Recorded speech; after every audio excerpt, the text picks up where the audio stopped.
தாயே, தம்பிக்கு நான் அப்போதே சொன்னேன். இப்போது தந்தையின் கோபத்துக்கு ஆளாக போகிறான்.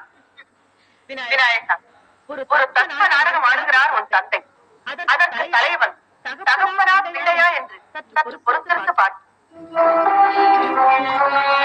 குமரா, என்னதான் சமாதானம் கூறினாலும் படைக்கும் தொழிலை மேற்கொண்ட நான்முகனை நீ சிறை நடிப்பது மாபெரும் தவறு.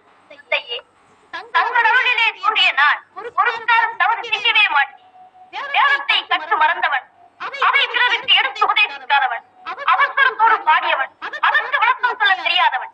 இந்த 4 குற்றங்களை ஏதேனும் ஒன்றை செய்தாலும் சிந்தித்து சிந்தித்து மீண்டும் திருந்துவதற்காக அவனை தனியே தாராளத்தில் அழைத்து வைக்க வேண்டும் என்று தாங்கள் தானே ஆரம்ப சாஸ்திரத்தில் கூறியிருக்கிறீர்கள்.